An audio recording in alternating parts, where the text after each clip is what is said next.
Welcome back to clean news Rajasthan. चलिए देखते हैं राजस्थान की 15 फटाफट बड़ी खबरों को। यूडीएच मंत्री का बड़ा बयान, कहा 15 नवंबर से 15 दिसंबर के बीच होंगे नगर निकाय और पंचायत चुनाव। वन स्टेट वन इलेक्शन के तहत राजस्थान में 15 नवंबर से 15 दिसंबर के बीच चुनाव करवाने के लिए राज्य चुनाव आयोग को आग्रह किया जाएगा। यह कहना है यूडीएच मंत्री जाबर सिंह खर्रा का। खर्रा ने कहा कि निकाय और पंचायत क्षेत्र में वार्डों के परिसीमन का कार्य अंतिम चरण में है। जून के अंत तक यह कार्य पूर्ण होने की संभावना है। उसके बाद मतदाता सूची बनने का कार्य शुरू होगा, जो अक्टूबर के अंत तक संपन्न होगा। इसके बाद आयोग का निर्णय होगा कि चुनाव एक साथ करवाया जाए या 2 चरणों में। उन्होंने कहा कि 15 से 20 दिन में चुनाव हो जाए, इसी दिशा में राज्य सरकार आगे बढ़ रही है। यूडीएच मंत्री जाबर सिंह खर्रा शनिवार को अजमेर में थे, या उन्होंने अजमेर नगर निगम के नए भवन का उद्घाटन किया। सीएम अजय लाल और केंद्रीय मंत्री मेघवाल के सड़क किनारे बैठकर ली चाय की चुस्की। राजस्थान के मुख्यमंत्री भजन लाल शर्मा और केंद्रीय कानून मंत्री अर्जुन राम मेघवाल ने चाय की धड़ी पर ली चाय की चुस्की। इस दौरान केंद्रीय कानून मंत्री अर्जुन राम मेघवाल सहित कई विधायक मौजूद रहे। इस दौरान सीएम अजय लाल ने बच्चियों के साथ चर्चा की। मीडिया से बात करते हुए केंद्रीय मंत्री ने कहा कि चाय पर चर्चा के दौरान कई विषयों पर चर्चा हो जाती है। अर्जुन राम मेघवाल ने कहा कि साधारण व्यक्ति की तरह चाय पीना प्रेरणा भी देता है। वन स्टेट वन इलेक्शन के तहत राजस्थान में होगा निगम चुनाव। राजस्थान के अजमेर नगर निगम के 27 करोड़ रुपए की लागत से बने नवनिर्मित भवन का कल उद्घाटन हुआ। इसमें यूडीएच मंत्री जाबर सिंह खर्रा ने शिरकत की।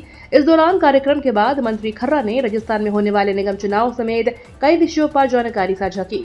बातचीत के दौरान मंत्री खर्रा ने बताया कि राजस्थान में आगामी नगर निगम चुनाव वन स्टेट वन इलेक्शन योजना के तहत होंगे, जिसकी तैयारियां शुरू हो गई हैं।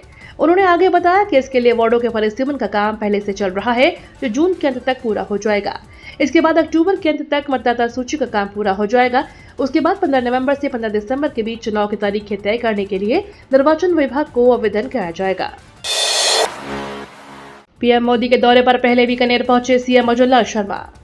राजस्थान के सीएम अजय लाल शर्मा शनिवार को बीकानेर पहुंचे, जहां हवाई अड्डे पर केंद्रीय कानून मंत्री अर्जुन राम मेघवाल, विधायक सिद्धि कुमारी, विश्वनाथ मेघवाल, जेठानंद व्यास, ताराचंद सारस्वत, पूर्व महापौर सुशीला कंवर ने उनका स्वागत किया। इस दौरान भाजपा नेता शिवराज बिश्नोई, दिलीप पुरी, दीपक पारीक, गोपाल गहलोत, विक्रम सिंह राजपुरोहित, सत्यप्रकाश आचार्य सहित कई नेता मौजूद रहे। सीएम अजय लाल बीकानेर में 22 मई को प्रधानमंत्री के दौरे पर पहले तैयारियों का जायजा लेने आए हैं। इसके अलावा बीजेपी के जरिए आयोजित तिरंगा यात्रा में भी हिस्सा लेंगे, जो भारतीय सशस्त्र बलों को ऑपरेशन सिंदूर की सफलता पर श्रद्धांजलि देने के लिए आयोजित की जा रही है। सीकर के बाद बीकानेर में सीएम अजय लाल की सुरक्षा में बड़ी चूक। प्रधानमंत्री नरेंद्र मोदी के प्रस्तावित बीकानेर दौरे से पहले राजस्थान की राजनीति में हलचल तेज हो गई है। शनिवार को जब मुख्यमंत्री भजन लाल शर्मा व्यवस्थाओं का जायजा लेने बीकानेर पहुंचे, तो कांग्रेस कार्यकर्ताओं ने उनके काफिले के सामने प्रदर्शन किया। प्रदर्शन कर रहे कांग्रेस कार्यकर्ताओं ने हाथों में तख्तियां लेकर भाजपा नेताओं पर तिरंगे और सेना के अपमान का आरोप लगाया। इस दौरान कांग्रेस कार्यकर्ताओं ने तिरंगे का अपमान नहीं सहेगा हिंदुस्तान जैसे नारे लगाए। खासतौर पर विधायक बाल मुकुंद आचार्य और मध्य प्रदेश के कुछ मंत्रियों के बयानों को लेकर आक्रोश जताया गया। राजस्थान में शिक्षा विभाग का बड़ा एक्शन, 9 निरस्त जिलों में इतने पद किए समाप्त। राजस्थान में पिछली सरकार ने नए जिले बनाए थे, उनमें से वर्तमान सरकार ने 9 जिले समाप्त कर दिए। उन जिलों में शिक्षा विभाग की ओर से माध्यमिक शिक्षा विभाग अधिकारी कार्यालयों में दिए गए 108 पद भी समाप्त कर दिए गए हैं। समाप्त किए जिलों का कार्य अब इन जिला माध्यमिक शिक्षा कार्यालयों में होगा, जिनमें वे शामिल हैं। शिक्षक संगठनों के अनुसार जिले भले ही समाप्त किए हैं, लेकिन कुछ जगह पर शिक्षा विभाग के कार्यालय नहीं हटाए जाने चाहिए या उनका पुराने कार्यालयों में समाहित किया जाना चाहिए। विभाग की ओर से बंद किए गए हर कार्यालय में माध्यमिक शिक्षक के 12-12 पद समाप्त किए गए हैं। इसी तरह प्राथमिक शिक्षक के जिला कार्यालयों में भी पद समाप्त किए जाने हैं। एसआई भर्ती परीक्षा मामला, बेनीवाल बोले 25 मई को जयपुर में करेंगे 1 लाख लोगों की रैली।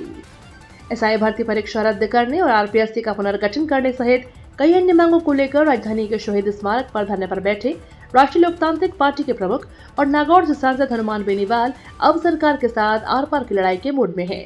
बेनीवाल का कहना है कि राष्ट्रीय लोकतांत्रिक पार्टी 25 मई को जयपुर में 1 लाख लोगों की रैली निकालेगी, जिसमें प्रदेश भर से युवा, बेरोजगार और अन्य लोग शामिल होंगे।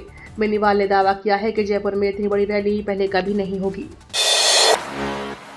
बम थ्रेट के बीच एसएमएस स्टेडियम में आज होगा आरआर और पंजाब के बीच मुकाबला, बढ़ाई गई स्टेडियम की सुरक्षा। देश भर के अलग अलग स्टेडियम में आईपीएल के मुकाबले एक बार फिर से शुरू होने जा रहे हैं। जयपुर के सवाई मानसिंह स्टेडियम में आज आईपीएल का मुकाबला खेला जाएगा। बीते 10 दिन में स्टेडियम को बम से उड़ाने की धमकियों के बाद स्टेडियम की सुरक्षा व्यवस्था को मजबूत किया गया है। स्पोर्ट काउंसिल के अध्यक्ष नीरज के पवन का कहना है कि बीते कुछ समय से स्टेडियम को बम से उड़ाने की धमकी को देखते हुए स्टेडियम की सुरक्षा बढ़ा दी गई है। आईपीएल के मुकाबले एक बार फिर से शुरू होने जा रहे हैं और जयपुर को आईपीएल के अन्य मुकाबलों की मेजबानी मिली है। शंकराचार्य राजराजेश्वराश्रम व आरएसएस के राष्ट्रीय पदाधिकारी 20 मई को आएंगे अजमेर। अजमेर में 20 मई को विजय लक्ष्मी पार्क में तीर्थ सेवा न्यास हरिद्वार के तत्वाधान में भारत की संस्कृति में मेवाड़ का योगदान विषय पर राष्ट्रीय संगोष्ठी होगी।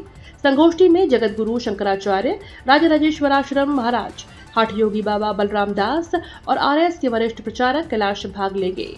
कार्यक्रम के प्रचार मंत्री कंवल प्रकाश कृष्णानी ने बताया कि मेवाड़ भारतीय इतिहास का एक स्वर्णिम अध्याय है। मेवाड़ की परंपराएं, मूल्य और योगदान आज भी देशवासियों की प्रेरणा, गर्व और सांस्कृतिक पहचान देता है। इसलिए भारत की संस्कृति में मेवाड़ का योगदान विषय पर राष्ट्रीय संगोष्ठी आयोजित होगी। राठौर का गहलोत पर पलटवार। ऑपरेशन सिंदूर के बाद देश को एकजुटता दिखाने की जरूरत थी। कांग्रेस ने राजनीतिक चरित्र दिखाया। पूर्व सीएम अशोक गहलोत पहलगाम आतंकी घटना और ऑपरेशन सिंदूर के बाद किए गए सीजफायर को लेकर लगातार सवाल उठा रहे हैं। इन सवालों पर भाजपा प्रदेश अध्यक्ष मदन राठौर ने शनिवार को पलटवार किया। राठौर ने पूर्व सीएम को संविधान की गोपनीयता को लेकर दी जाने वाली शपथ को याद दिलाया और कहा कि जब देश की सीमाओं पर तनाव का माहौल होता हो तो उस समय देश को एकजुटता का संदेश देना चाहिए। लेकिन विपक्ष इस समय भी अपना राजनीति चरित्र दिखा रहा है। यह कहीं न कहीं राष्ट्र के प्रति प्रेम की कमी को दर्शाता है। राजस्थान बोर्ड का अब कभी भी आ सकता है रिजल्ट। 10वीं और 12वीं के छात्रों का इंतजार होगा खत्म। राजस्थान माध्यमिक शिक्षा परिषद अब कभी भी 12वीं का रिजल्ट घोषित कर सकता है। इसको लेकर बोर्ड की तरफ से जानकारी दी गई है। छात्र बोर्ड की ऑफिशियल वेबसाइट raj.edu.board.gov.in पर जाकर अपने रोल नंबर के जरिए रिजल्ट डाउनलोड कर पाएंगे। सबसे पहले 12वीं का रिजल्ट आएगा, इसके बाद 10वीं का भी रिजल्ट घोषित किया जाएगा। राजस्थान बोर्ड इस बार 12वीं की सभी स्ट्रीम का एक साथ रिजल्ट जारी करने की तैयारी कर रहा है। ऐसे में माना जा रहा है कि बोर्ड मई के अंत तक 12वीं का साइंस, आर्ट और कॉमर्स रिजल्ट एक साथ घोषित करेगा। जेईई एडवांस परीक्षा आज। आईआईटी कानपुर के जरिए आयोजित की जा रही देश की सबसे कठिन इंजीनियरिंग प्रवेश परीक्षा जेईई एडवांस आज आयोजित की जा रही है। यह देश के 222 परीक्षा शहरों में सुबह 9 से 12 बजे और दोपहर 2:30 से शाम 5:30 बजे तक 2 शिफ्टों में आयोजित होगी। राजस्थान में परीक्षा के लिए व्यवस्थाएं काफी बेहतर की गई हैं। कोटा में भी इसके लिए कई परीक्षा केंद्र बनाए गए हैं, जिसमें हजारों छात्र भाग लेंगे। इस साल 1,90,000 से ज्यादा छात्रों ने आवेदन किया है। जासूस ज्योति की रील से बड़ा खुलासा। जनवरी में गई पहलगाम, फिर पाकिस्तान। जासूसी के आरोप में गिरफ्तार की गई हरियाणा की रहने वाली यूट्यूबर ज्योति मल्होत्रा को लेकर बड़ा खुलासा हुआ है। आतंकी हमले से पहले वह पहलगाम गई थी। ज्योति के इंस्टा अकाउंट को खंगालने पर सामने आया कि वह पहलगाम आतंकी हमला होने से 3 महीने पहले श्रीनगर की यात्रा पर गई थी। इस दौरान ज्योति पहलगाम भी गई थी। जनवरी में श्रीनगर घूमने के बाद वो मार्च के महीने में पाकिस्तान गई थी। फिलहाल उससे पूछताछ जारी है। राज्य में पर्यटन एवं फिल्म नीति जल्द होगी जारी। उप मुख्यमंत्री दिया कुमारी ने बैठक में की चर्चा। राजस्थान में पर्यटन को नई ऊंचाइयों पर ले जाने की दिशा में एक महत्वपूर्ण कदम उठाते हुए उप मुख्यमंत्री दिया कुमारी ने शनिवार को सचिवालय जयपुर में पर्यटन विभाग की समीक्षा बैठक की। बैठक में पर्यटन सचिव रवि जैन सहित विभाग के वरिष्ठ अधिकारी मौजूद रहे। बैठक में उप मुख्यमंत्री दिया कुमारी ने निर्देश दिए हैं कि राज्य की पर्यटन नीति और फिल्म नीति को अंतिम रूप देकर जल्द से जल्द जारी किया जाए, जिससे प्रदेश में पर्यटन गतिविधियों के साथ साथ फिल्म निर्माण को भी बढ़ावा मिल सके। उन्होंने कहा कि नीतियों को लागू होने से न केवल स्थानीय रोजगार के अवसर बढ़ेंगे, बल्कि राजस्थान की सांस्कृतिक और ऐतिहासिक धरोहर को भी वैश्विक मंच पर पहचान मिलेगी। अब हर जिंदगी की होगी कद्र। विमंदित और लावारिस को भी सरकारी अस्पताल में मिलेगा मुफ्त इलाज। अब राजस्थान के सरकारी मेडिकल कॉलेजों से जुड़े अस्पतालों में असहाय, मानसिक रूप से कमजोर, लावारिस और अक्षम लोगों को इलाज के लिए पहचान पत्र नहीं दिखाना होगा। अगर उनके पास कोई पहचान पत्र नहीं है तो भी उन्हें इलाज से इनकार नहीं किया जाएगा।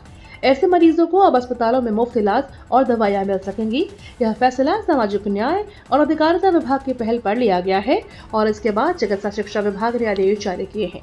ये तो थी राजस्थान की बड़ी खबरें। रोजाना सबसे पहले अपडेट पाने के लिए क्लीन न्यूज राजस्थान को अभी सब्सक्राइब करें।